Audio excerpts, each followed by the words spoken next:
చేసిన తర్వాత నువ్వు అమ్మని చూడలా. తనకంటే ముందే వచ్చేసాను. ఇక్కడ ట్రైనింగ్ గూడా ఉండే ట్రైనింగ్ గదా! ఉందని వచ్చేసావు. జాబ్ వచ్చిన తర్వాత ఇప్పటి వరకు ఎళ్ళలా. వెళ్ళలే. 20 డేస్ ఏమో మరెళ్లి అవుతదండి. ఈ మంచి వార్తని ఆవిడకి కనపడి చెప్తే ఇంకా ఆవిడ కూడా చాలా సంతోషంగా అదే గదా ఉంటది. సార్. ఫోన్‌లో మాట్లాడుతున్నారా? ఫోన్‌లో ఆ! మాట్లాడుతున్నాం మాతో. అన్నీ కనుక్కుంటున్నారా? ఎలా ఉన్నావమ్మా? ఏంటి అని మాట్లాడుతున్నారా? బానే హ్మ్. బానే ఉంది. అప్పుడప్పుడు అమ్మకు హెల్త్ హ్మ్. గూడా ఇష్యూస్ ఉంటాయి సార్. హ్మ్.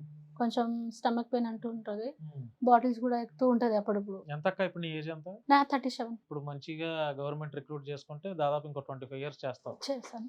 మీ ఫ్యామిలీ చక్కగా మీ అమ్మా, నాన్నని బ్రహ్మాండంగా అదే చూసుకోవచ్చు. అంటున్నాను సార్. అందరి ఛానల్ ద్వారా హ్మ్. మన తెలంగాణ గవర్నమెంట్‌కి నేనొక్కటే కోరుకుంటున్నాను.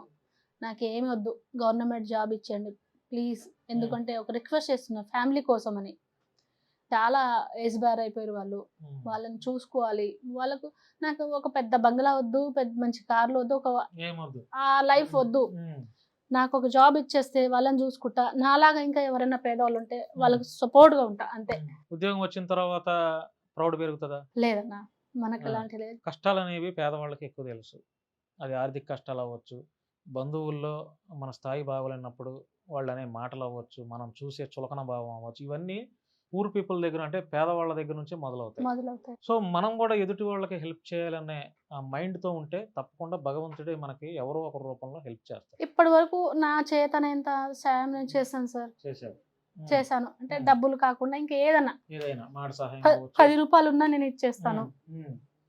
కాకపోతే ఆహ్, 22 ఇయర్స్ నుంచి నేను కష్టపడుతున్నాను సార్. కష్టపడుతున్నావు. ఆ ఫలితం ఈరోజు మళ్ళీ ఇక్కడ తీసుకొచ్చిందేమో తీసుకొచ్చావు. అనిపిస్తుంది. అక్క ఇప్పుడు నువ్వు